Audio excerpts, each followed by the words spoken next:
Hoje eu quero falar com vocês sobre o dízimo na Torá. Esse é um assunto que várias pessoas já me pediram várias vezes para falar sobre ele.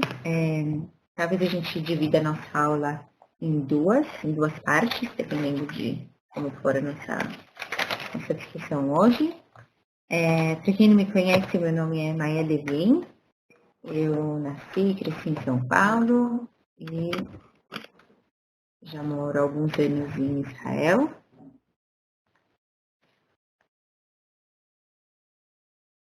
Desculpem.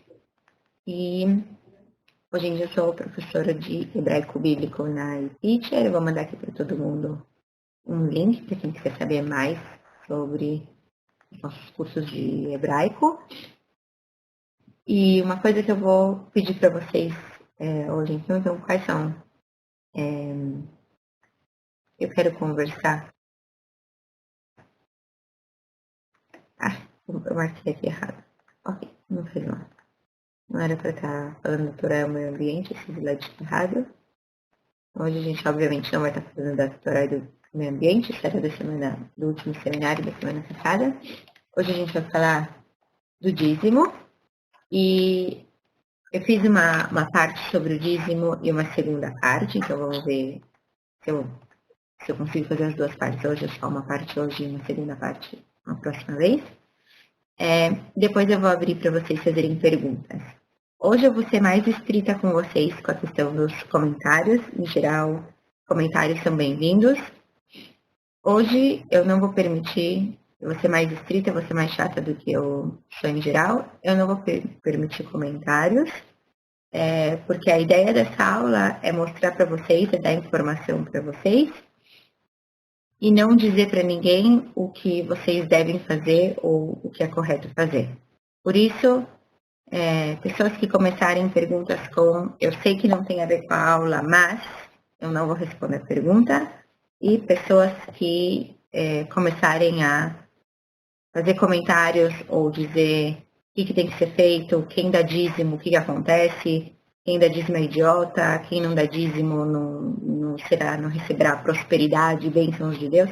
Enfim, não importa se o comentário é a favor ou se é contra dízimo, eu vou fechar o microfone e não vou dar a palavra para a pessoa. Então, perguntas são bem-vindas. Até onde eu souber responder, eu vou responder. Mas comentários, em especial do tipo que deve ou não ser feito, não serão admitidos de ninguém, porque esse não é o assunto da nossa aula de hoje. A minha ideia é mostrar para vocês aonde que o dízimo aparece na Torá, como ele aparece na Torá, no Pentateuco, e não dizer para vocês o que vocês têm que fazer. Ok? Então, espero que vocês gostem da aula de hoje, apesar que eu vou ser mais chata, que eu já sou normalmente. Então, a palavra dízimo tem a ver com 10 em português, vocês devem saber disso. E, em geral, quando a gente fala dízimo, a palavra mais próxima, a tradução mais próxima que a gente pensar em hebraico é essa palavra que está aqui. Alguém consegue ler essa palavra aqui para mim em hebraico? Maaser.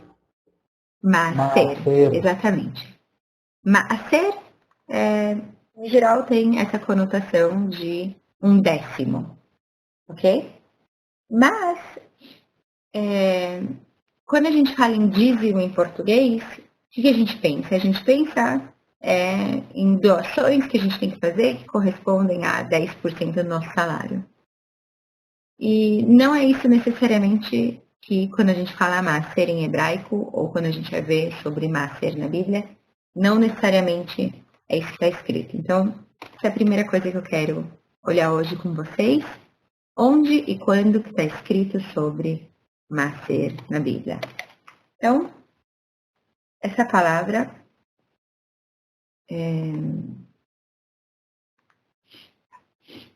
desculpem.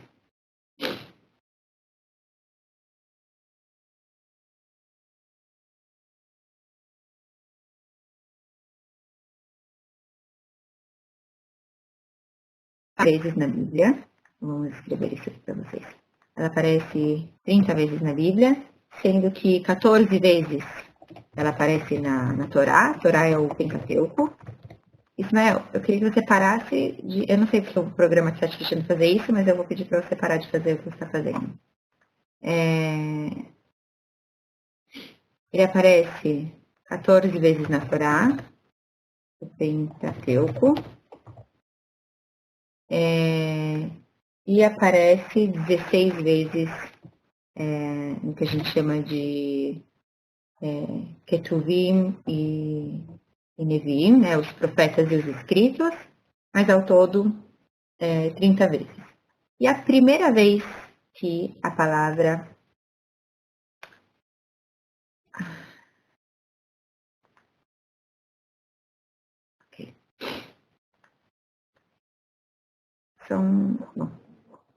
primeira vez que essa palavra aparece na Bíblia, alguém tem ideia quando é?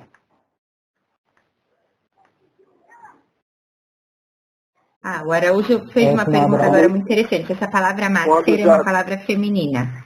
Não é, Araújo, é demais. Essa é uma palavra masculina, o master. É quando Jacó faz a promessa a Yahvé. Não é quando Jacó. Não é quando Jacó. Abraão paga dízimo lá, Aqui Abraão dá o dízimo a Melquisedeque. Exatamente. Tem a ver com o Abraão. Então, vamos olhar esse versículo. Esse é o primeiro versículo aqui em Bereshit, Gênesis, capítulo 14, versículo 20, em que a gente vê a palavra Maaser. Alguém quer ler esse versículo aqui pra gente? Podem levantar a mão e eu deixo vocês, quem quiser ler esse versículo em hebraico pra gente. Oi, Edmar, quer ler esse versículo?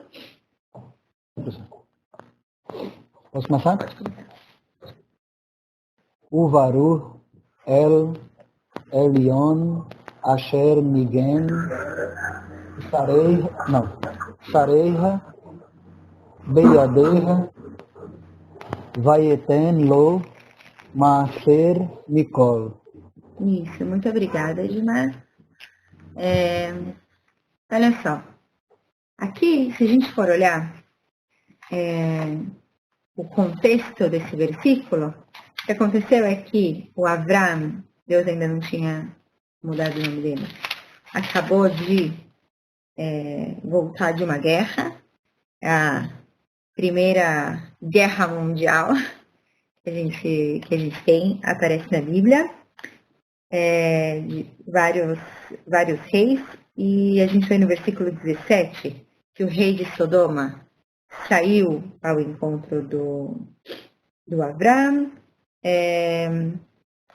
e aí aparece uma coisa estranha, que a gente tem o versículo 18, 19 e o versículo 20, que se a gente tirasse esses 3 versículos, o texto ainda assim faria sentido. Eu vou mostrar para vocês, eu vou começar a ler versículo 17, em português aqui na tradução que eu tenho na Bíblia Hebraica da editora Sefer, fala o seguinte: E o rei de Sodoma saiu ao seu encontro, depois que Abrão voltou após ferir a Kedorlaomer e aos reis que estavam com ele.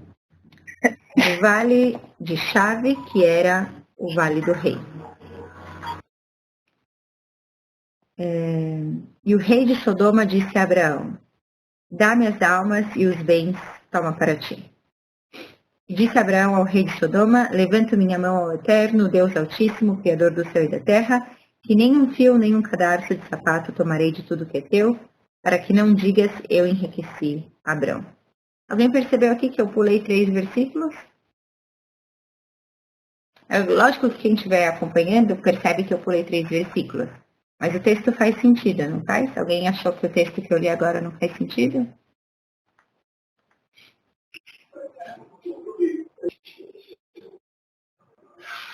Alguém sentiu isso? Não faz sentido? Não, né? Então tem alguma coisa estranha aqui nesses versículos. O versículo 18 fala: E Melquisedec, não sei quem está abrindo o microfone, mas eu vou fechar. E Malquisedec, o rei de Shalem, trouxe pão e vinho, e ele servia ao Deus Altíssimo. E o abençoou e disse, Malquisedec está abençoando Abraão. A gente consegue entender isso, é o que está escrito. Bendito seja Abraão do Deus Altíssimo, Criador dos céus e da terra. E aí começa aqui o nosso versículo 20. O Baruch e bendito El Elion, o Deus Altíssimo, Asher ki migen sarecha, entregou os teus inimigos, beyadecha, na tua mão, vaiten lo, e deu a ele maaser, 1/10 de tudo, mikol. Esse verbo aqui, vaiten, é e ele deu. Mas quando a gente está lendo aqui, vocês percebem que, de novo, não apareceu o nome de alguém. Quem deu 1/10? Foi o Abraão que deu o 10º de alguma coisa para o Malquisedec, ou foi o Malquisedec que deu o 10º de alguma coisa? Quem deu para quem alguma coisa aqui? Abraão deu para o Malquisedec. Então, mas onde que está escrito no texto? Como vocês sabem? Onde está escrito que e o Abraão deu alguma coisa? Aqui no final do verso 20, Maia, ela diz assim. Final do que ele verso entregou. Verso 20. Isso, vai ter Ló e entregou a ele, mas ser 1/10 mikol de tudo. Não está escrito, gente. Não dá para saber. Esse versículo não tem como saber. Foi o Abraão que entregou alguma coisa para Deus. Foi o Abraão que entregou alguma coisa para o Malquisedec. Foi o Malquisedec que entregou alguma coisa para o Abraão. Ou foi o Malquisedec que entregou alguma coisa para Deus? Não tem como saber. Tem várias interpretações, vocês podem ler do jeito que vocês quiserem. Mas quando a gente termina de ler esse texto, em hebraico, eu fico aqui com um ponto de interrogação. Quem entregou alguma coisa para quem? Maia, na NVI fala que foi Abrão. Na tradução da NVI. Não está escrito Abraão. Eu estou mostrando aqui para vocês. Aonde está escrito Abraão nesse versículo? Não, Abrão não, tá Abrão. Abraão, ok. E daí? Cadê Abraão nesse versículo? Me mostre em hebraico cadê Abraão nesse versículo. Não está escrito, gente. Não, eu falei em português, no caso. Em português é tradução. Tem um culpa como que o cara traduziu. Certo, tá bom. Certo? Vocês conseguem ver o meu ponto aqui? Eu não estou falando que vocês têm que ler que não foi o Abraão. Estou querendo dizer que isso é uma interpretação. A gente tem várias formas de interpretar o texto aqui. Os comentaristas clássicos, os comentaristas judeus clássicos vão apoiar o que vocês estão falando.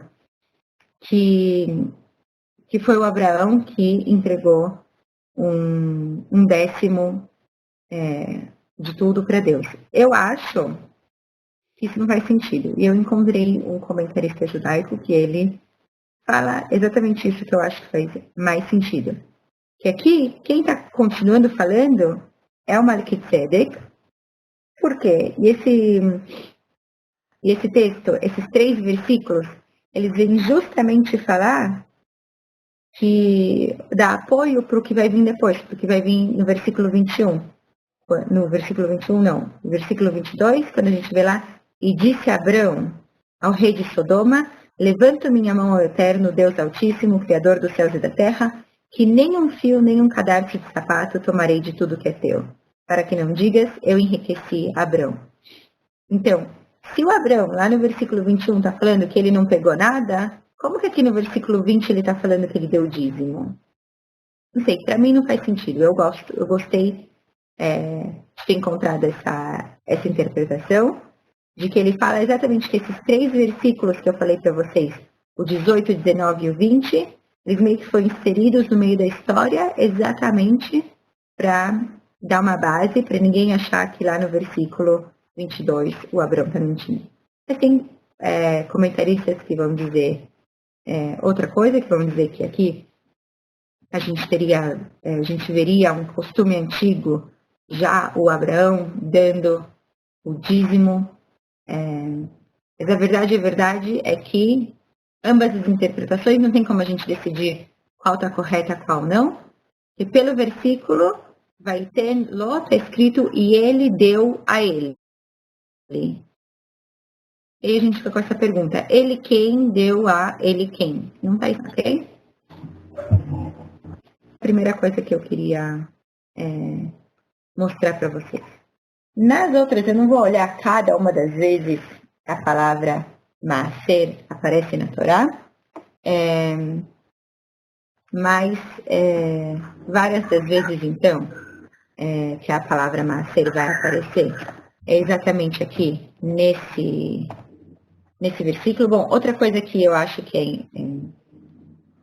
interessante aqui, que me parece que é o Melquisedec que está falando com Abraão, é essa coisa de... Não sei quem está abrindo aqui. Essa coisa de usar essa expressão El Elyon. Elyon, o Deus Altíssimo, que só aparece aqui em Bereshit, só aparece aqui nesse pedaço do Gênesis, e depois aparece uma vez em Teilim. Não é uma coisa que aparece muito. Eu não sei, é alguma coisa ligada com o Melquisedec. Enfim, depois essa palavra Maaser, ela aparece em Vaikra, em Levítico, aparece em Bamidbar, que é Números, e aparece em Devarim, que é Deuteronômio. E todas as vezes que ela aparece, essa palavra Maaser aparece na Torá, ela está ligada não a salário, porque a gente não vê salários na Bíblia, ela sempre está ligada a colheita. Então, eu pergunto para vocês, o que seria Maaser? Porque quando a gente fala dízimo, em português, a gente está pensando em uma coisa específica. Quando a gente fala dízimo, eu estou pensando em dar 10% do meu salário para alguém. 10% do salário. É isso que a gente pensa quando a gente fala a palavra dízimo. Mas então, o que a palavra Maaser na Bíblia quer dizer? O que tem a ver? O que é esse Maaser? Essa é a pergunta que eu quero me fazer agora. Alguém tem ideia, então, do que seria Maaser dentro do texto bíblico? Em que contextos essa palavra aparece na Bíblia?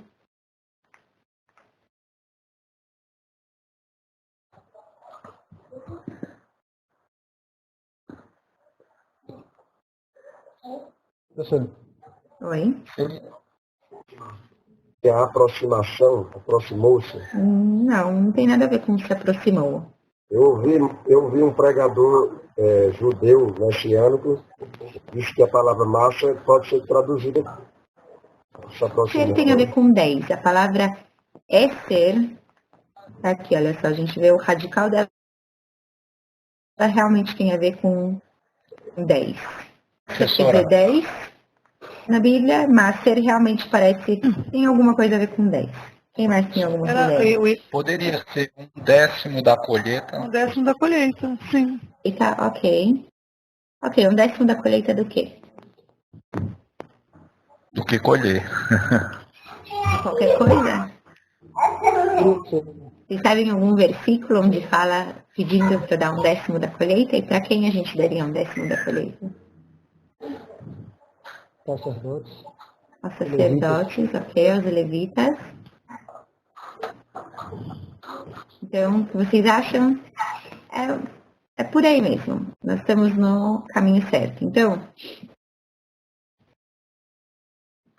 vocês estão falando é que o Maaser tem a ver com dar 1/10, 1/10 da colheita para os sacerdotes e levitas. Né? Não sei o que está acontecendo hoje com... Professora, Oi. eu não sei, naquela época, como a sociedade vivia de pecuária e de agricultura, poderia ser também 10% dos animais? Ele tinha Dos rebanho? animais. Ok. A gente já vai vendo. Ok, será que esse 10º tem a ver com 1/10 dos animais? Ótimo. Então, antes, eu vou abrir agora um parênteses. Antes da gente se perguntar o que é Maaser, eu quero falar com vocês que existe dentro da lei judaica, mas eu acho que a gente também, eu não sei quem está abrindo o microfone, mas eu vou fechar o microfone de todo mundo. Existe dentro da lei judaica, e eu acho que vocês conseguem ver isso dentro do texto bíblico, 3 coisas diferentes. Existe uma coisa que é uma lei que eu quero dizer é uma coisa que aparentemente é uma ordem de Deus, e ela aparentemente é uma ordem que é para ser cumprida sempre. Por exemplo, eu peguei aqui Shemot, Êxodo, capítulo 20, versículo 12, tenho certeza que todo mundo conhece esse versículo, faz parte dos 10 mandamentos. Tem alguém que quer ler esse versículo aqui em hebraico pra gente? Rick, você quer ler esse versículo? Deixa eu ler. Você pode... Mas eu levantei a mão para fazer uma outra pergunta que fica para eu depois. ainda não Pode abri ser? perguntas. Não, ainda não abri joia. perguntas. Kabed et avicha ve'et imecha leman yarichun yamecha al ha'adama asher Hashem Elohecha noten lach. Ótimo, muito obrigada, Rick. Só antes de a gente continuar, teve alguém que escreveu aqui no chat uma coisa muito importante, falando que no Novo Testamento, em Hebreus, capítulo 7, versículo 2, diz que Abraão deu a Melquisedeque. Então, pode ser que está escrito isso no Novo Testamento. Meu objeto de estudo é a Torá, é o Pentateuco. Ok? Então, o que o Novo Testamento está fazendo é pegando um texto antigo e, de uma certa forma, ele está não comentando, mas explicando. Eu não conheço esse capítulo, esse versículo, mas tenho certeza que é alguma coisa assim, ou ele está comentando, ele está explicando, enfim, ele está trazendo um versículo com uma explicação. Quando a gente vai lá olhar na fonte em Gênesis, eu mostrei para vocês, não está escrito quem foi que deu para quem. A gente sai com um ponto de interrogação. Como eu falei para vocês, também existem comentaristas judaicos, comentarista clássico, que é o Rashi, ele é o comentarista da Torá. Ele também fala que foi o Abraão que deu alguma coisa. O que eu queria mostrar para vocês é que várias vezes a gente tem coisas na nossa cabeça, eu sempre bato nessa tecla, a gente tem coisas na nossa cabeça sobre o texto bíblico que não estão escritas de verdade. Olha para todo mundo, judeus, cristãos. Às vezes a gente sabe mais a interpretação que alguém deu do que o texto de verdade. É uma crítica que eu tenho, por isso eu bato nessa tecla. Mas voltando aqui para o versículo que o Rick leu para a gente. Kabed et avicha, honrarás a teu pai, ve'et imecha, e a tua mãe. Aqui esse kabed é uma ordem. Acho que todo mundo entende essa ordem como é uma ordem que Deus está dando para todo o povo, e a gente entende que é uma ordem, então, para todo mundo, e é uma ordem, de uma certa forma, para todas as gerações. Ninguém entende aqui que Deus mandou só os israelitas que acabaram de sair do exército, que estavam lá no Monte Sinai, honrarás a teu pai e tua mãe, e hoje em dia, por exemplo, a gente não precisa honrar pai e mãe. Uma coisa mais ou menos que todo mundo acredita que é essa. Então, isso é o que eu quero dizer quando eu estou falando de uma lei. Uma ordem que foi Deus que deu, e a gente acredita que não foi dada para uma pessoa específica ou para um grupo de pessoas específicas. Segunda coisa que a gente tem, a gente vê no texto bíblico, é uma ordem, pode até ser uma ordem de Deus, pode ser uma ordem de outra pessoa, mas uma ordem que é uma ordem pontual. Por exemplo, peguei aqui de uma aula passada de Jonas, capítulo 1, versículo 2. Tem alguém que quer ler esse versículo para a gente em hebraico? Aguinaldo, você quer ler esse versículo em hebraico? Consigo ainda. Ok, que estava com a mão levantada. Deixa eu ver quem mais está com a mão levantada. Edmar, você quer ler esse versículo? Pode ser, professor. Pode ler, então.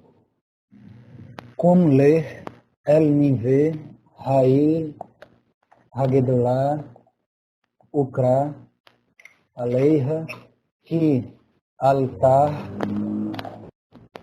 Raatan, Lefanai. Muito obrigada, Edmar. Então, o que a gente tem aqui é Kum é uma ordem, levanta, Lech, vai, El Ninvé, para Ninvé, a Ira Gdolá, a grande cidade, Ukerá e clama Alea contra ela, e Altá, porque subiu e irá a maldade deles, Lefanai, até mim. Aqui a gente tem várias ordens. Kum, levanta. Lech el Ninvé, vai para Ninvé. Mas acho que ninguém aqui imagina que tipo, Deus está mandando a gente hoje levantar e ir para Ninvé. Não? A gente entende que aqui é uma ordem de Deus específica para o Jonas. Alguém entende isso diferente? Alguém acha que Deus está mandando aqui todo mundo? Entendem a diferença que eu estou tentando fazer? A gente tem coisas como os 10 mandamentos, que é uma ordem, que a gente entende que é uma ordem para todo mundo, e é uma ordem para as gerações, não é só para quem estava lá. E aqui a gente vê também um tipo de ordem, meio uma ordem, mas a gente entende que é só para uma pessoa naquele momento específico e depois que ele fizer, acabou a ordem. Então, a gente tem na Bíblia, a gente tem lei, a gente tem ordens que elas são pontuais, e a gente tem costumes. Então, mesmo que a gente entenda que o Abraão deu uma ser de alguma coisa lá em Gênesis, a gente não vê nesse capítulo que Deus ordenou a ele fazer alguma coisa, nenhuma ordem do tipo dê um dízimo. A gente não vê uma ordem pontual para Abraão especificamente. A gente vê que a Bíblia está contando que, se a gente entender que foi o Abraão que fez isso, aparentemente está contando alguma coisa ou que ele fez uma vez, ou alguma coisa que aparentemente é um costume que ele tem de fazer. Era importante para mim fazer essa separação com vocês. Agora, se que a Bíblia, se eu fechei o parênteses, a gente vai voltar então. Pai, o primeiro texto que você... Só cita ele para mim para eu anotar, por favor. O segundo foi Jonas. Êxodo 22. Êxodo 22. Obrigado. Os 10 mandamentos, gente. Honrarás a teu pai e tua mãe. Tentei pegar aqui alguma coisa que ninguém ia me falar, não, eu acho que sim, Deus está me mandando ir para Nínive. Agora que eu fechei esse parênteses sobre a gente realmente ver, não só na lei judaica, mas eu acho que todo mundo consegue ver isso no texto, que há uma diferença entre leis, ordens universais, ordens pontuais para uma pessoa, e costumes ou coisas que a Bíblia está contando para gente. Agora que a gente já fez essa diferença, a gente vai voltar aqui e tentar se perguntar, então, o que é esse tal de Maser que aparece na Bíblia. Então, existe uma coisa que em hebraico a gente chama de Trumot ou Masrot. Trumá é uma oferta de elevação e Masrot, isso é só porque está no plural, Masrot seria isso, então, dízimos, os décimos. Eu vou usar a palavra décimos exatamente porque quando a gente fala em dízimo, a gente já tem uma ideia na nossa cabeça. Então, quando... eu não vou citar agora todos os versículos que falam sobre isso, mas quando a gente está falando em Trumot Masrot, em ofertas e esses décimos na Bíblia, a gente está falando de ofertas que elas eram dadas tanto aos sacerdotes, tanto aos levitas e aos pobres. Uma série de regrinhas, eu não quero entrar nisso agora, se vocês acharem que é uma coisa interessante, vocês podem me escrever no chat, eu faço uma outra aula sobre isso. Essas ofertas, elas eram dadas sobre os produtos agrícolas. A Bíblia não define a quantidade de trumá que deve ser dada. Não há nenhuma definição. Dentro da lei judaica, os rabinos da tradição judaica, sim existe uma discussão entre os rabinos que esse valor deveria ser entre 1,30 avos até 1,60 avos, e tem algumas opiniões aí no meio. Existe uma discussão entre os rabinos, já que a Bíblia não cita qual é a quantidade. A Bíblia sim diz para a gente, de acordo com a interpretação judaica, qual seria o tipo de produto agrícola que deveria ser retirado esses décimos. Seria dos grãos, do milho, fala Dagan, a gente aparece sim Devarim. Tem aqui um pedaço desse versículo, vamos ver. Onde isso aparece de acordo com... É daqui que os rabinos tiram que esses seriam os 3. E mesmo assim, esse versículo, se vocês lerem o versículo inteiro, ele não está muito claro que seria sobre isso, então fica meio no ar qual seria realmente o produto agrícola. Tem alguém que quer ler esse versículo aqui em hebraico para a gente? Vocês podem levantar a mão e eu deixo vocês lerem. Sandra, você quer ler esse versículo em hebraico para a gente? Ok. Posso ler.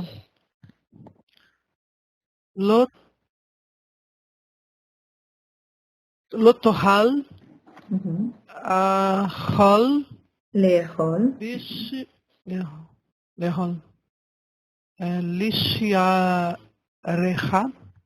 לשעריך מעשר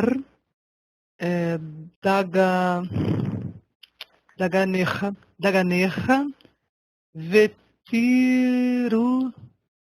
ותירושך ויצחרך.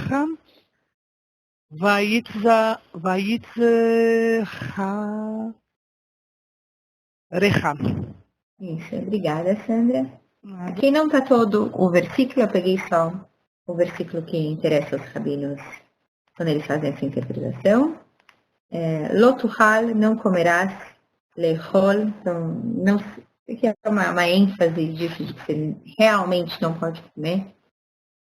Bisharecha, nos teus portões, ou seja, nas suas cidades.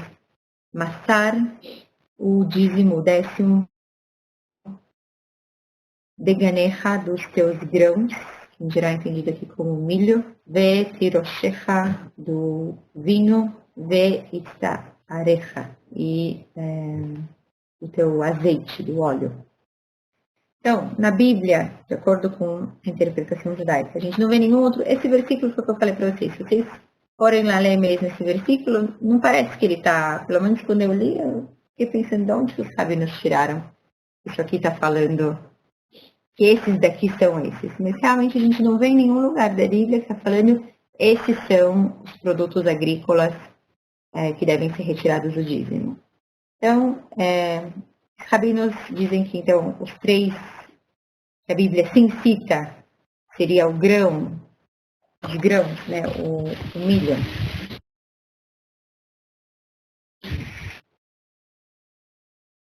o vinho e o azeite. E aí tem outros sábios, outros rabinos que eles vão acrescentar, vão dizer que não, são todos os tipos de produtos agrícolas, eles incluem também frutas, e tem outros que vão acrescentar e vão dizer, não, é tudo isso que eles falaram, mais os vegetais também. Então, existe aqui dentro da lei judaica, pelo menos, uma grande discussão de onde que a gente tem que tirar esses trumot masrot, já que a Bíblia não fala claramente para a gente de onde. E também existe uma grande discussão entre os rabinos se o que a gente chama de Maaser Ksafim, Kesef é dinheiro, Maaser, como a gente já falou, seria esse décimo. Então, aqui sim a gente começa a chegar perto do que a gente chama de dízimo hoje em dia. Okay? Kesef é dinheiro, é prata. E aí, então, os rabinos discutem se esse Maaser Ksafim, esse dízimo de dinheiro, ele é uma lei da Torá, se ele é uma lei rabínica, ou seja, uma lei que os rabinos instituíram, ou se ele é um costume, por exemplo, se a gente entender que lá em Gênesis está falando de um costume que o Abraão tem e que é um costume que a gente segue ou quer seguir também. Então, isso é uma discussão que existe dentro do judaísmo.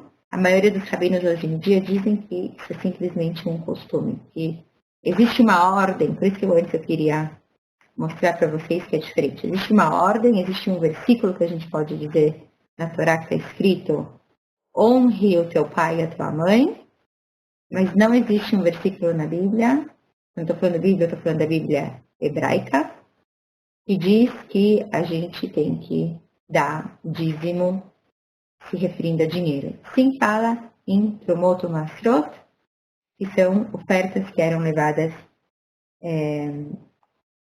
para os sacerdotes. Como alguém comentou aqui, também existe um certo dízimo dos animais.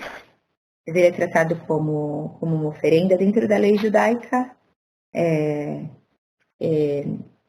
Mais antigamente, ele provavelmente era dado aos sacerdotes e tempo mais ou menos da época do segundo templo, provavelmente a pessoa que trazia essa oferenda até o templo, na verdade é ela que consumia da carne desse animal.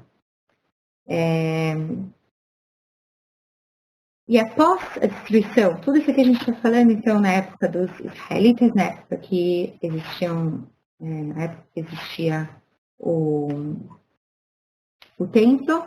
Após a destruição do segundo templo, tem uma super discussão entre os rabinos, que a gente ainda precisa, então, separar essas trumot e essas masrot, essas ofertas, porque não tem mais templo. Antes, se elas eram entregues no templo, não tem mais templo. Então, para onde que a gente entrega?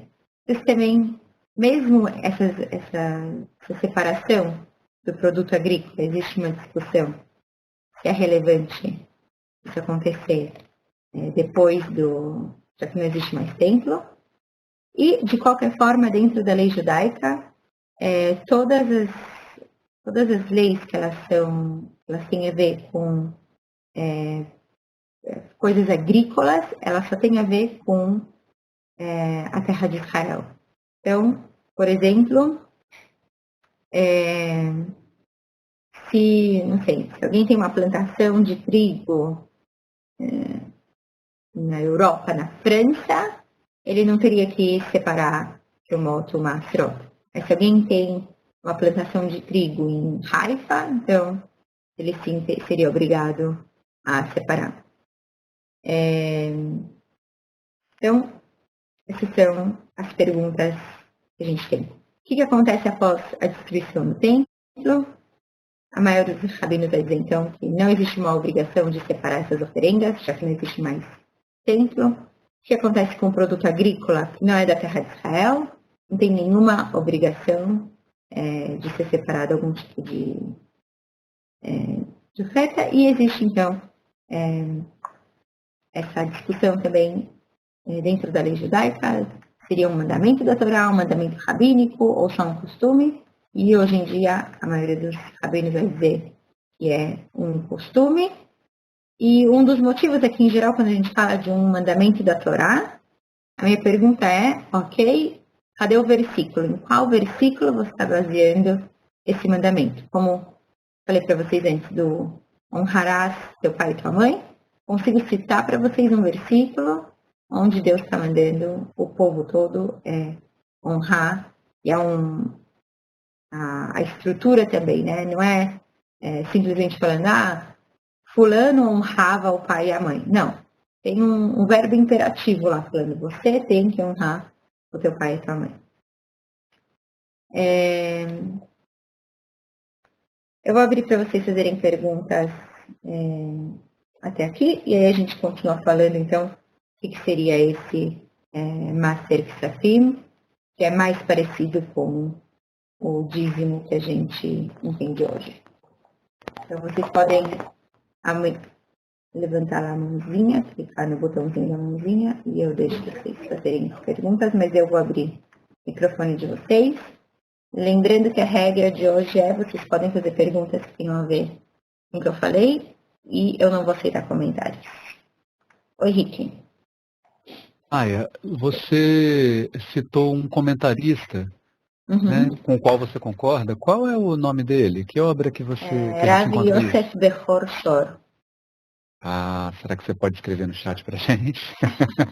Eu vou escrever aqui na tela. Não é fácil encontrar o comentário dele. Em hebraico,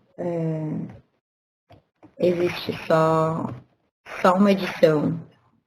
Bechor Shor é o nome dele. Só uma edição da Universidade de Bar-Ilan que o Tanakh tem o comentário dele. Não é fácil encontrar o comentário dele. Tem o Rashi, que ele é um super comentarista, ele é o comentarista judaico, assim, quando alguém fala, nossa, um comentarista, tipo, é o Rashi, tipo, ele é o principal, assim. O Rashi teve um neto, esse Bechor Shor, então ele era aluno do neto do Rashi.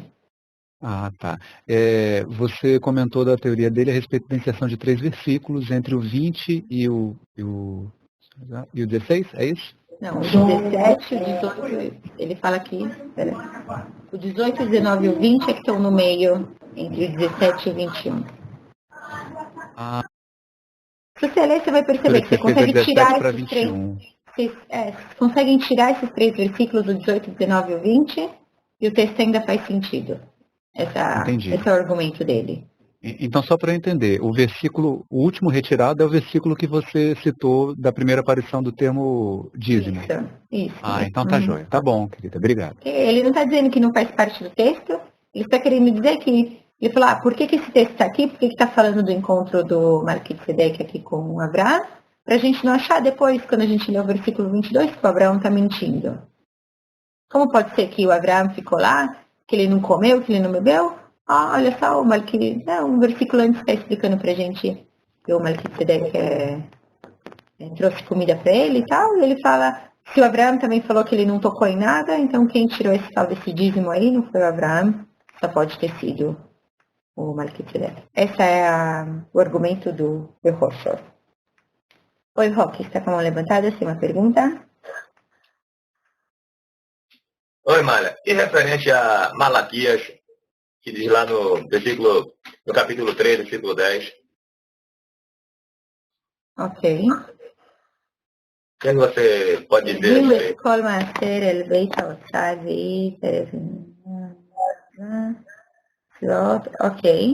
a sua pergunta com relação ao versículo? Se realmente esse é obrigatório dar o dízimo, se realmente é Quando rabínico. a gente fala de lei dentro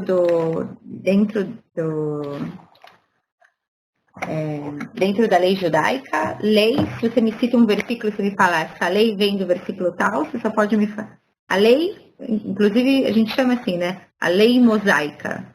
Quais são os livros da lei mosaica?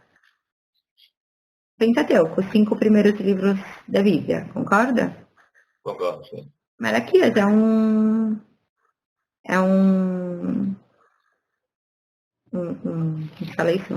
profeta posterior. Se ele está mandando alguém trazer o dízimo ou alguma coisa assim, ele está mandando aquelas pessoas. Então a gente está falando de leis, ordens de Deus, a gente não vê aqui, mesmo em que você falou, Malaquias 3:10. Vamos olhar. É que muitas igrejas de hoje, elas muito se baseiam nesse versículo.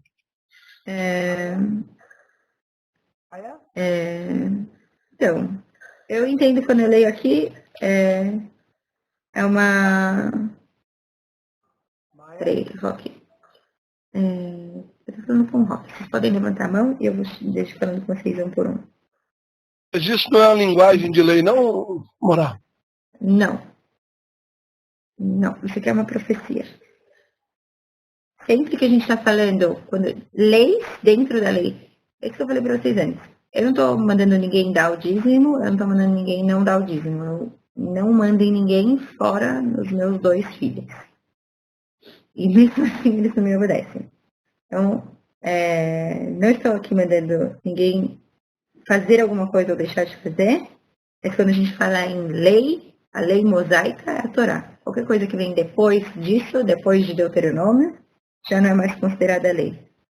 E que eu vejo aqui é que todo o capítulo 3 é uma grande profecia, não é uma coisa Deus falando para o povo todo, vocês têm que fazer isso ou aquilo. E, de qualquer forma, lá no versículo 10, a gente tem, e vocês têm que trazer, está falando aqui do templo, de qualquer forma, e o templo não existe mais. Para os cristãos, talvez, a igreja substitui o templo, para os judeus, hoje em dia, a sinagoga substitui o templo, mas aqui não está escrito o substituto do templo, está escrito o meu templo. Essa seria a minha resposta. Não sei se você concorda comigo, Roque, você não precisa concordar, na verdade. Sim, morar mais em Malaquias. Eu não quero que vocês abram o microfone, isso não é legal. Aí, tem uma pergunta? Na verdade, era sobre Malaquias mesmo, né? E ele está falando ao pessoal que eles roubam nos dízimos e nas ofertas. E o que é importante nesse texto é, eu ordeno que vocês tragam e ponham-me à prova. A gente entende que é um profeta de Deus falando, na verdade, em nome de Deus. Como é que a gente pode ou não encarar isso como ordem de Deus? Seria só para aquele povo daquela época ou se estende a todos nós aqui? Eu já respondi essa pergunta, Ayrton. Para mim, no meu entendimento, não. Se você entende isso de outra forma, é seu direito. Eu não vou te dizer como você tem que entender o texto. Não, perfeitamente, eu entendi, obrigado. Ok? Imagina. José da Silva. Oi. José da Silva Aguinaldo, tem uma pergunta? Sou eu. Maia, é o seguinte, eu estudei pela Zohar, né, cheguei a fazer um pequeno curso sobre a questão do dízimo, né? Uhum. E não sei se está certo, né? Que você tem do tal dos 10%, né? Não é dessa forma realmente que os cristãos aprendem, de forma errada, né? Aguinaldo, eu falei que eu não queria comentários hoje. Você tem uma pergunta?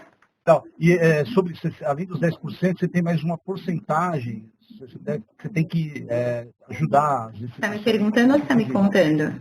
Não, estou te perguntando se existe alguma coisa além dos 10% que você tem que ajudar. Só essa dúvida que eu tenho. Mais isso. Obrigado. Dentro da Bíblia, que 10%? A gente nem viu que tem nenhum 10% até agora. Não tem nenhum 10%, né? E nem nada disso. Então, acho que no estudo que eu tive, me passaram essas informações. Desculpa te falar, tá? Na Zohar. Ok, não, sem problemas. É só que, tipo, eu vou falar pra vocês que eu tô sendo tão chata, porque eu recebi vários e-mails e vários comentários no Facebook de pessoas falando coisas assim do tipo, quem não dá o dízimo não recebe bênçãos de Deus. Então, essa é a opinião do fulano, ninguém aqui tá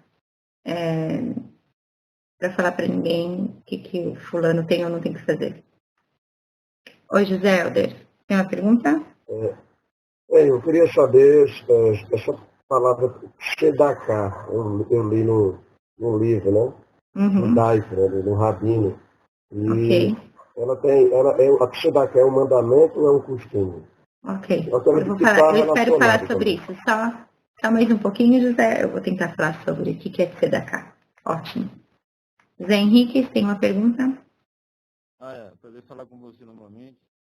Eu queria saber como é que está agora o judeu hoje, já que não tem um templo, não tem trabalho de sacerdote, como é? Dá o dízimo, como é que está?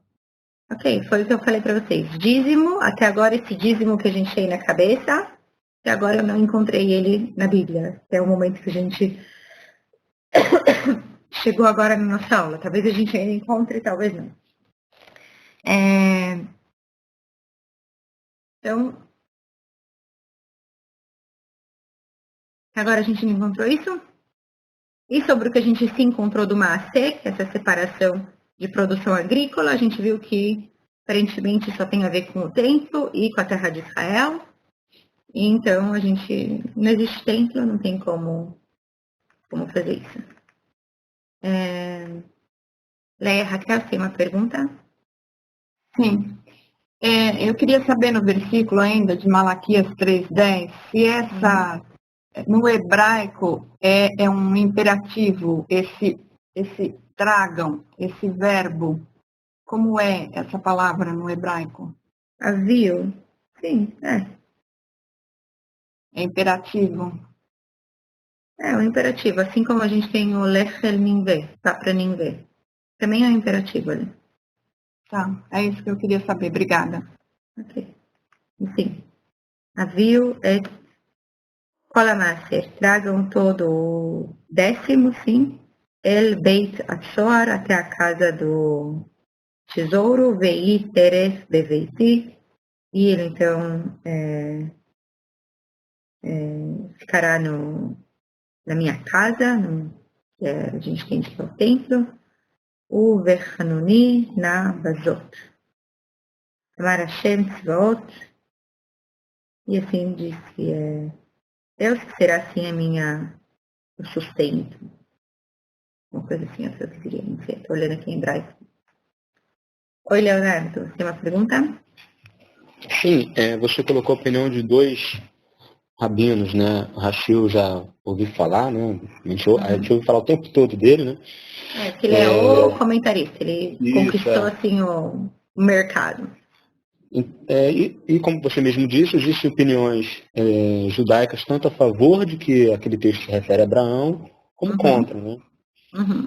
O que eu concluí é que mesmo que tenha sido Abraão ou não tenha sido Abraão dar esse dízimo, isso não é uma condição que torne isso, assim, vou ser mais direto. Se for Abraão que deu aquele dízimo...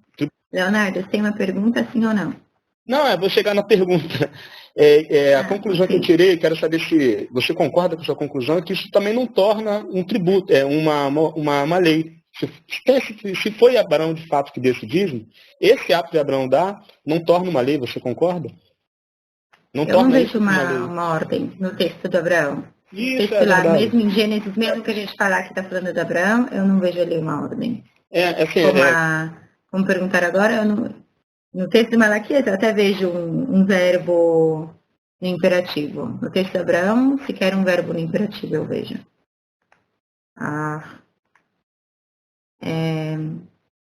Levi e Joaquim, você tem uma pergunta?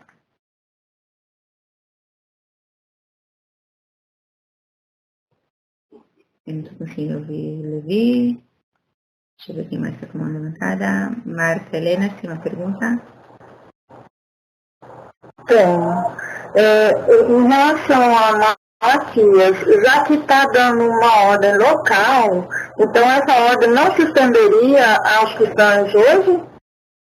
Eu não sei, Marta. Como eu falei para vocês antes, eu não sou cristã, eu não tenho qualificações para fazer comentários como é que os cristãos leem esse texto. Eu posso falar só para vocês como eu leio esse texto.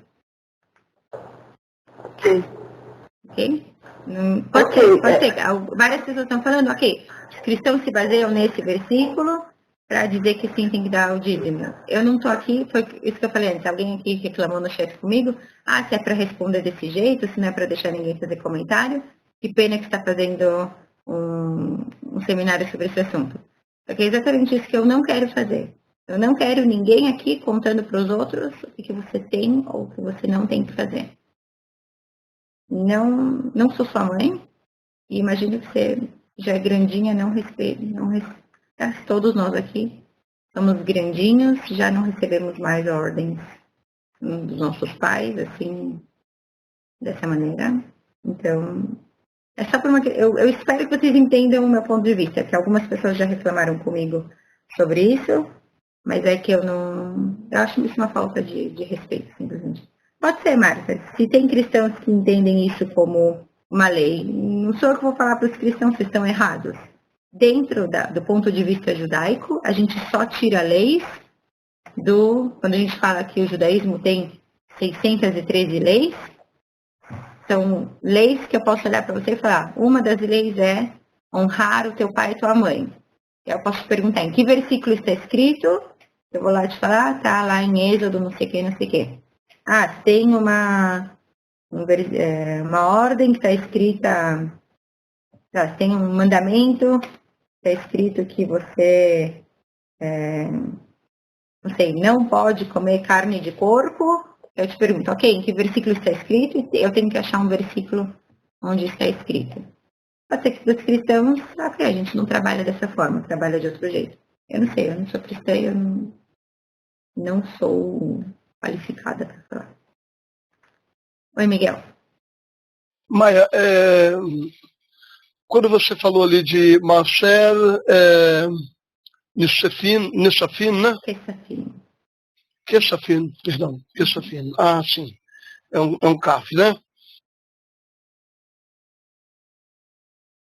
Kessafin. Isso aqui, na realidade, seria o quê? Mishnah, Talmud, o que é isso aí? Porque com certeza, não é Torá, né? Uma expressão. Sim, e por ser um costume, talvez ele estaria o quê? Na Mishnah? Que ele é mais antigo do que o Talmud? Mishnah é uma parte do Talmud. Sim, mas mais antigo, não, né? Calma. Eu te digo onde que eu vi isso. Minha primeira vinda egípcia da cá.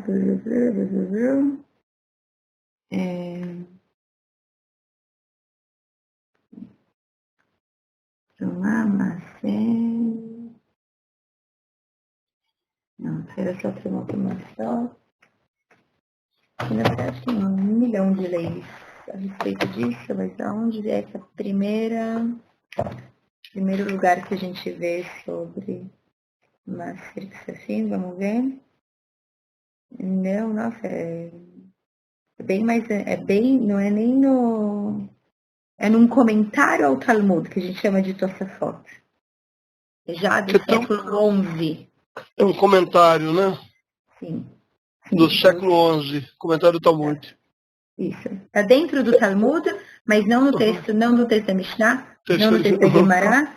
Tá dentro do Talmud a gente tem uns textos do lado assim que são comentários, a discussão que está sendo feita na Mishnah e na Gemara.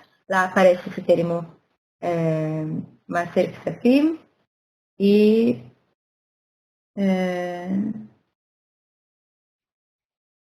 a gente tem também aqui no... Então seria uma lei verbal, né? Como... não dá para dizer que é uma lei, na verdade. É um degrau, pelo menos dentro do judaísmo. Não é bem isso.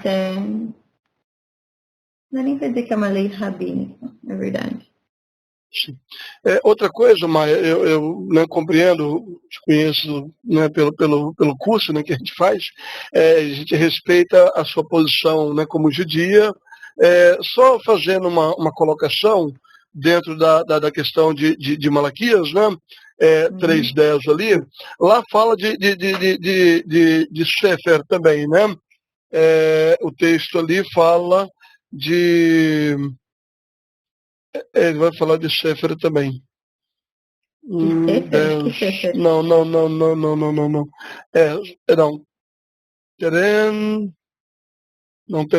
Ele fala, sim. Quando ele fala aqui, você falou a respeito dessa ordem ser para o templo, né? Só relembrando, nesse período, Zorobabel e Jeruia tinha reconstruído o templo e Esdras tinha restituído a lei. Então, nesse templo, estava no período do templo também, no período de Malaquias. Né? E depois vai encerrar Taná, né? Exatamente no entendimento cristão, né? Vai começar o período do Novo Testamento com a vinda do Messias. Né? Mas na Bíblia, né? No caso cristã, ela seria exatamente o último livro, né? O que na realidade não é aqui na Taná. Malaquias é o último livro para vocês? Do cristão, sim. Né? É o último livro. Isso é totalmente fora né, da ordem, né? Porque na realidade o último livro vai vir Esdras, né? Vai vir Crônicas, né? Justamente isso, Tanakh e Crônicas. E na Bíblia cristã é exatamente Malaquias. A questão toda é que nesse período o templo estava. Sim, o templo existia. No período de Malaquias, ok, sim. Pelo templo existir, a pergunta é essa, pelo templo existir, e por ser né, uma profecia, ou seja, o Eterno, né, pelo seu Espírito, usando o Navi, não seria, no caso, uma ordem universal, sendo do Eterno? Não, justamente eu acho que o que você está falando fortalece ainda mais o que eu falei antes. O templo existe. O que o profeta está falando aqui ei, você aí, Miguel, pega da sua produção de trigo, do seu campo aí, e traz 10%, ou sei lá o quanto, porque na verdade a gente não sabe qual é traz um teco aí, aqui para o templo. É isso que o profeta está te falando, do meu entendimento. Eu acho que, ao contrário, achei que você falou agora de que existe um templo, ok, que talvez eu não falei isso antes, não ficou tão claro, é que o fato de existir um templo, só para mim fortalece o fato de que isso aqui ele não está dando uma ordem para todas as gerações, ele está dando uma ordem, continua falando isso, essa coisa específica de que existe uma coisa que todo mundo faz, que a gente traz para o templo, contribuições e não sei o que lá. E Miguel saia do sofá e traga sua contribuição para o templo da sua plantação. Vocês não precisam concordar comigo, ok? Não estou pedindo para ninguém concordar comigo e ninguém dar o dízimo ou não dar o dízimo por alguma coisa que eu estou falando aqui. Rocha Bernardo, tem uma pergunta? Era a minha pergunta referente à própria palavra cheiro. Isso aí eu não entendi. A palavra tem alguma coisa a ver, a raiz da palavra tem alguma coisa a ver com 10%? Isso daí eu não entendi. Ok, a palavra maaser sim tem a ver. Quando a gente está falando de todas essas ofertas agrícolas, existem 2 tipos de ofertas agrícolas. Uma se chama trumot, que são ofertas, e uma se chama masrot. Mas a verdade é que essas masrot, elas são tiradas da trumot. Elas não são 10% do total. Vamos supor, sei lá, que você tem 30 laranjas, se for a produção da sua horta. Você pegou uma laranja, vai ser a sua trumá, certo? Você está pegando aqui uma. E o seu maaser, o seu décimo, é 1/10 dessa uma laranja, não 1/10 da produção total.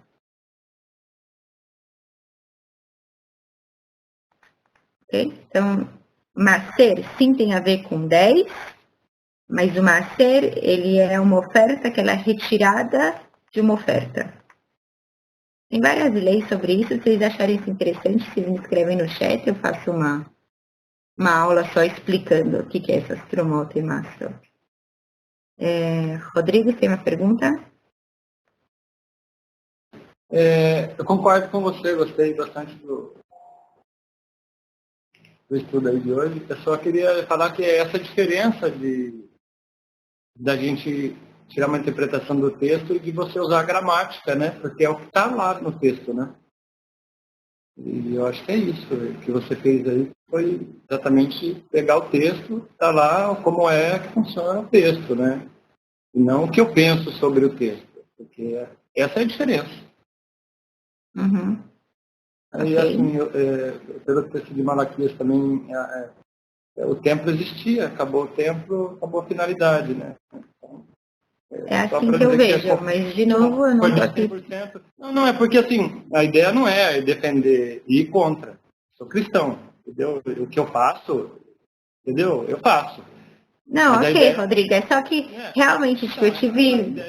Quem está reclamando aqui comigo não viu as respostas que eu recebi no Facebook. Eu recebi respostas que eu fiquei de olho aberto. Eu falei, gente, eu não vou deixar. A ideia é o texto, a ideia é o texto. Eu faço uma interpretação desse texto, eu posso pegar a Torá e virar ela de ponta cabeça e querer matar alguém e usar defesa pela Torá. Mas assim, é uma interpretação que eu tive. Mas e o texto literal? Uhum.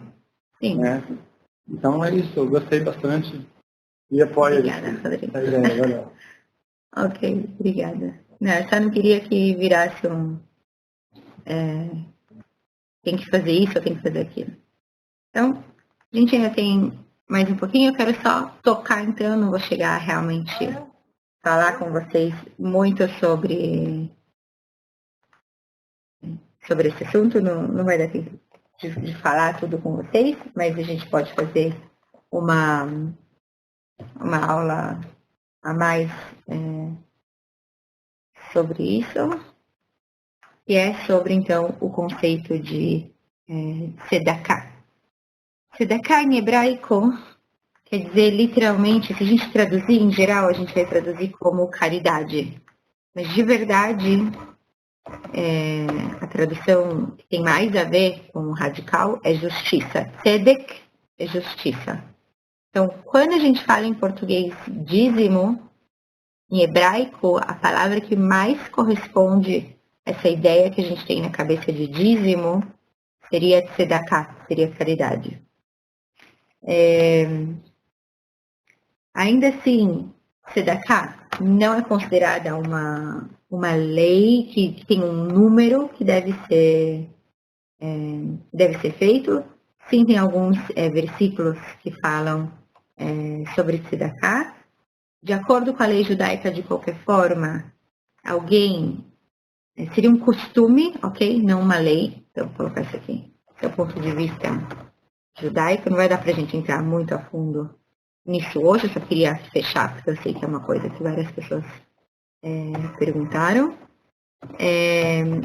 De acordo com a visão judaica, então, uma pessoa poderia dar, então, seria um costume de dar 10% para caridade, mas não mais que 20%, a não ser, assim, raríssimas exceções.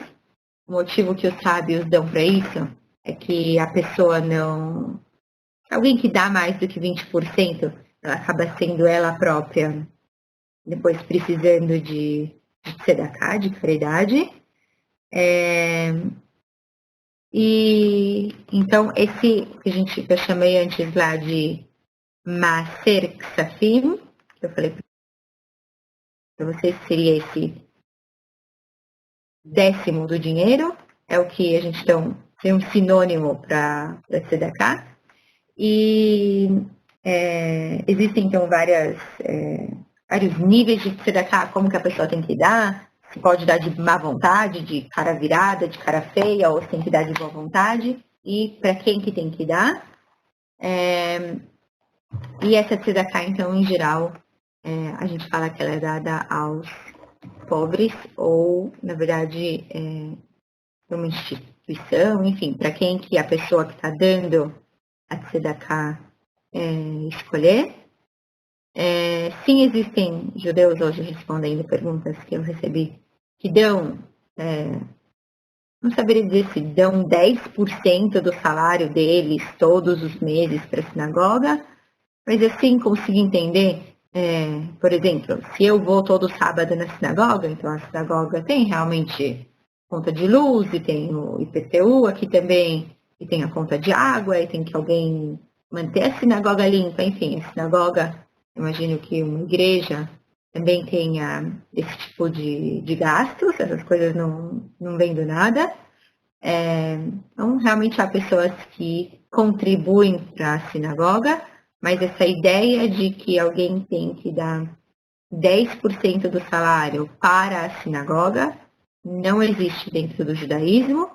Sim, existe uma ideia dentro do judaísmo que seria um costume, não uma lei, dar entre, no mínimo 10%, no máximo 20% do que a pessoa recebe para caridade, para os pobres, e dentro disso existe uma série de definições. Quem que entra nessa definição de pobre,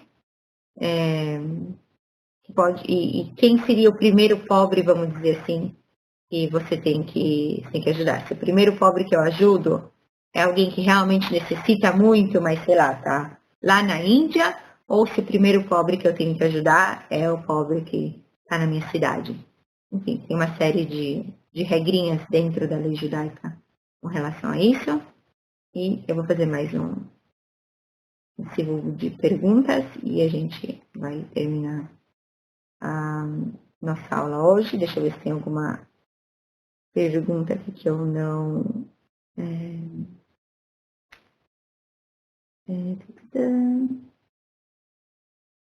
que eu não falei. Ok, então eu acho que sim. Eu posso tentar fazer se vocês acharem interessante, vocês podem me escrever no chat. Eu posso tentar fazer uma aula mais sobre tzedakah e o que é essa tzedakah dentro do judaísmo. Então, espero que vocês tenham gostado. Só para a gente fazer uma revisão aqui do que a gente viu. A gente tentou ver que a palavra dízimo vem de 10, a palavra em hebraico, que mais seria a próxima essa palavra, é esse tal de maaser. A gente viu aqui que em Gênesis, a palavra maaser parece aqui, parece uma das interpretações diz que então seria um costume já muito antigo, desde a época de Abraão. Eu trouxe uma outra interpretação para vocês aqui também. A gente falou que o maaser dentro da Bíblia, a gente está falando de uma lei, mas que ela só existe com relação ao templo, aos produtos agrícolas da terra de Israel, e que se não tem templo, não existe essas oferendas que a gente chama de Trumot Masrot. E também, mesmo que existisse templo, se fosse um produto agrícola de outro lugar que não de Israel, também não existiria essa oferenda, e que essa oferenda ela era dada aos levitas e aos sacerdotes, porque toda a sociedade israelita ela era uma sociedade agrícola, baseada em agricultura, e os levitas e os sacerdotes são da tribo de Levi, eles não podiam ter terras. Então, como eles não podiam ter terras, eles tinham que ser, na época do templo, sustentados pelas outras tribos. Isso não existe no judaísmo atual, porque não existe templo, enfim. E os levitas, vocês veem, o meu nome é Levim, eu estou aqui trabalhando, em vez de, mas se alguém quiser dar o dízimo, estou recebendo. E quanta besteira que eu falo. E é isso. E aí eu falei que talvez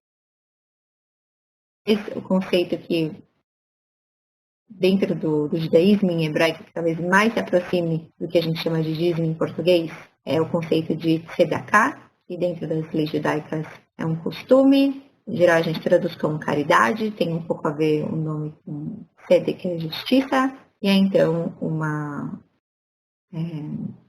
ajuda que em geral a gente dá, um dinheiro que a gente dá para os pobres. Então, vamos ver aqui quem mais tem perguntas. Aissa, tem uma pergunta? Oi, eu queria saber qual foi o terceiro e o quarto versículo que a senhora citou a respeito de Jonas, que a senhora falou que a primeira Jonas 1:2. Jonas 1:2. E o outro era Êxodo 12, alguma coisa que era. Que falava sobre os 20:12. Sobre os grãos não, sobre os grãos era mais não. 12:17, Deuteronômio. 12:17? E eu queria saber sobre Deuteronômio 14:22. Não sei se a senhora pode dar uma lida nele, por gentileza. Vamos ver.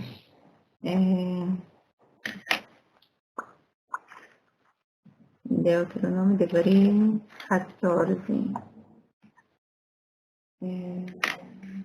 Ok, vamos procurar aqui. Devarim 17, 12, 14, 22. Ok. 14:22. Ele fala também dessa palavra não, ele fala aser te aser, 1/10. Ele usa o verbo aqui. Você realmente tirará o 10º. A gente não tem dizimará. Como que eu usaria esse verbo dízimo em português? Seria dizimar mesmo. Mas dizimar não de acabar com alguém, sim, dizimar de dar o dízimo. Dar o dízimo. Et kol tevuat zerecha, todo o 10º da tua plantação, da tua ayotse asade shana, que sai do teu campo ano a ano, todos os anos. Então ele fala que Ele fala para você tirar essa oferta, vamos dizer assim, chamada maaser, chamada dízimo do teu campo, mas aqui, se a gente lê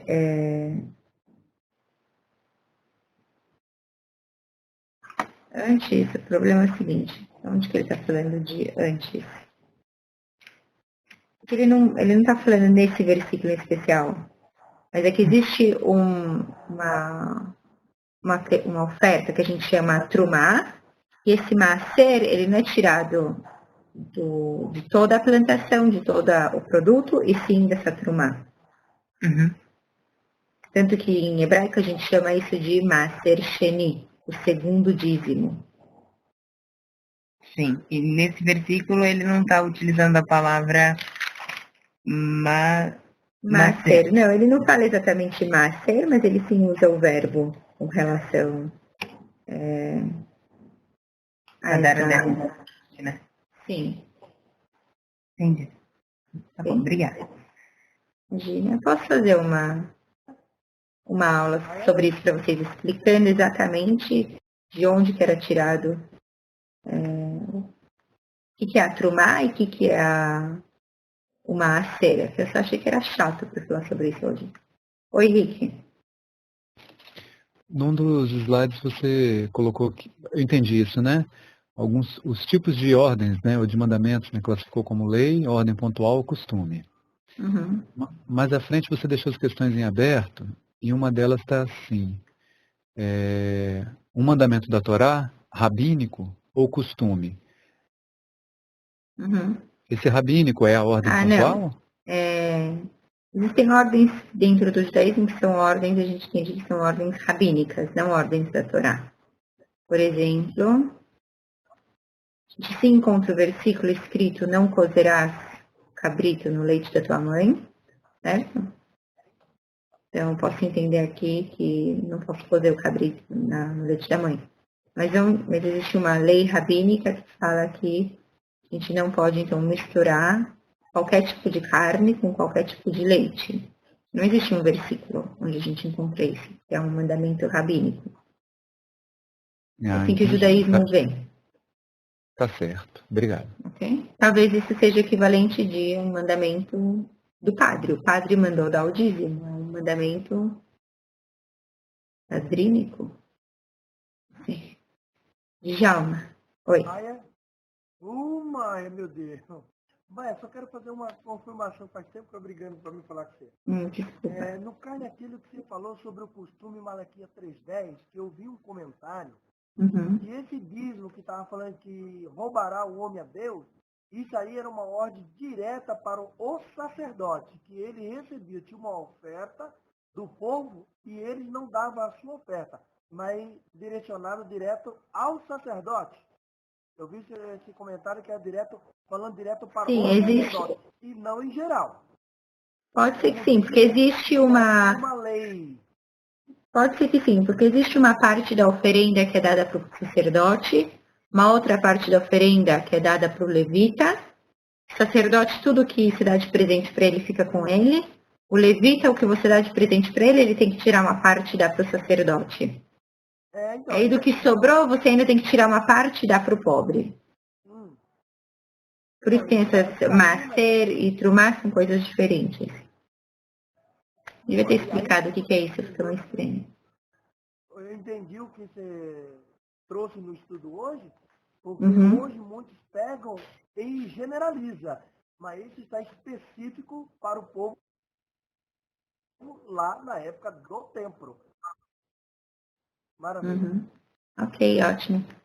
Ó, tem alguém aqui que falou... A pessoa falou aqui, vi um vídeo que uma senhora brigava com o rabino porque ele não aceitou a tzedakah dela. Ele explicava que ela precisava mais daquele dinheiro que a sinagoga. Ele insistia e ficou até nervosa, mas ele se recusou a aceitar o dinheiro dela. Parece que a mãe dela estava doente e ela tinha muitas despesas.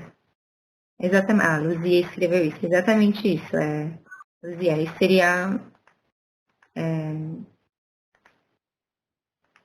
pela lei judaica, ele não poderia realmente, sabe, ele não poderia ter pego a caridade dessa mulher. Se ela tem uma mãe doente, a caridade dela, pela lei judaica, tem que ir para a mãe doente dela primeiro.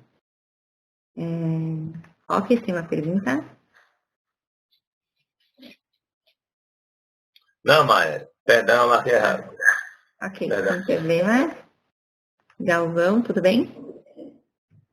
Tudo bem, Maia? Shalom. Shalom. O devorador que está em Malaquias 3:11 seria o gafanhoto? Não sei, não é nossa discussão. Se você quiser mandar um e-mail, você pode me mandar. É referente ao dízimo também. Como é o dízimo? Eu nem falei de Malaquias. Vocês estão falando de Malaquias aqui comigo. Eu nem sei o que está escrito no Malaquias. Vamos ver. Malaquias 3:11.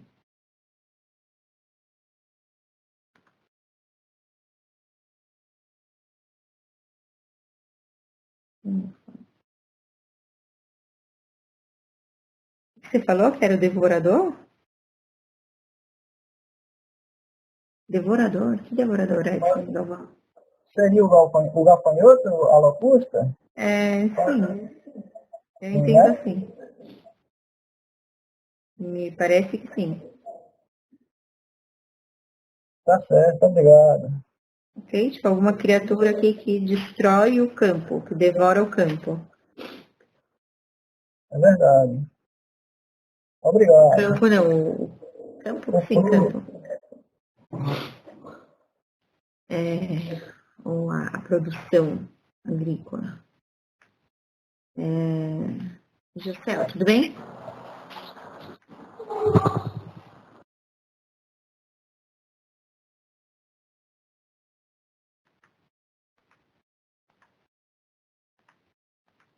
José, não quer falar comigo. José da Silva Agnaldo, você quer fazer uma pergunta? Não, Maia, gostei, obrigado, eu te agradeço. Eu vi pelo lado mais, você colocou do lado, não um lado religioso, né? Um lado mais, claro, da coisa, uma coisa mais real. E a gente como cristão, gosto do texto. Eu sei, não, é que a gente como cristão tem uma interpretação, a gente vem da igreja, uma coisa assim meia típica da leitura bíblica, como você lê, pega um livro e lê, mas não é, existe um estudo, um aprofundamento, entendeu? Esse é o entendimento que eu tenho. Hermenêutica, sim.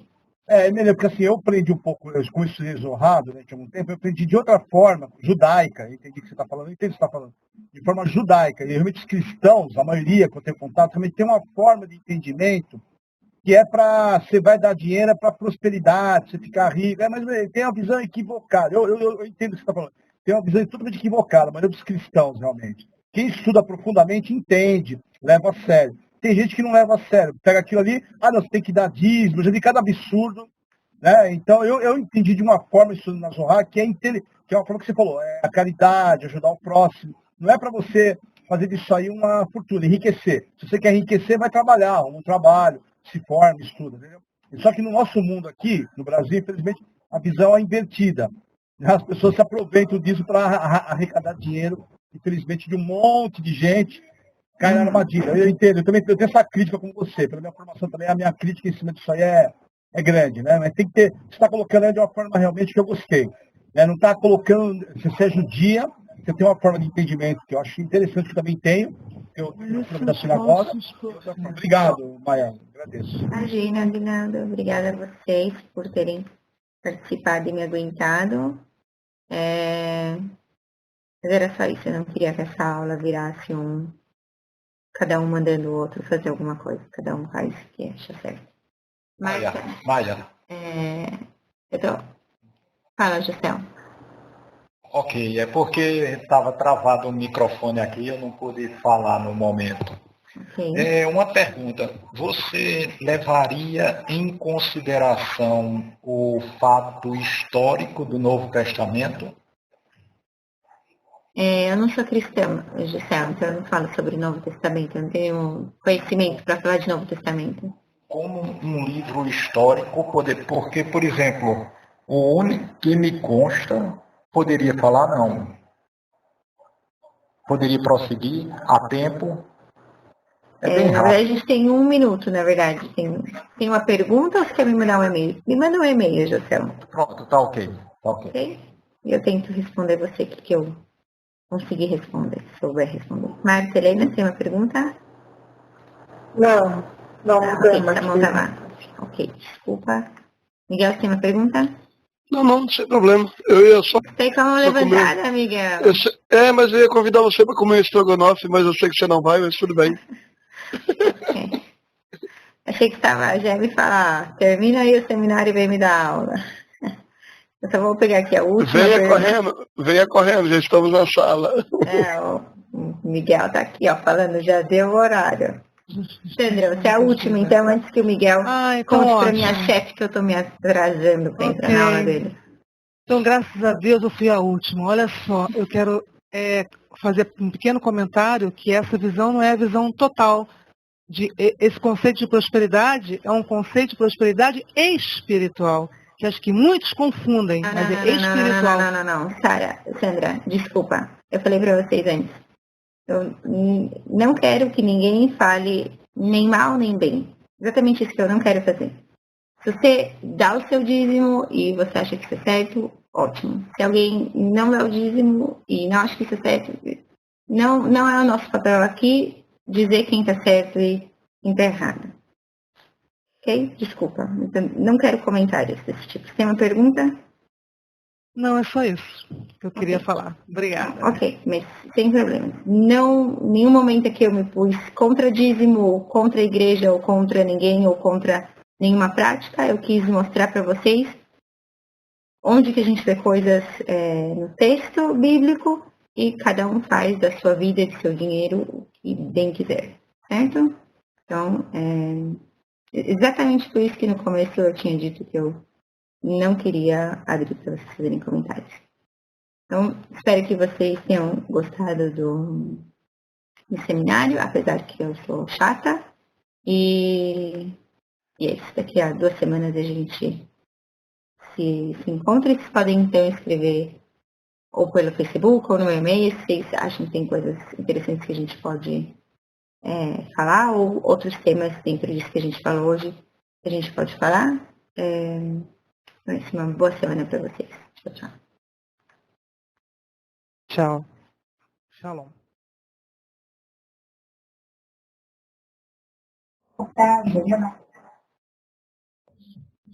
Alguém vai me dizer se esse seminário fica gravado?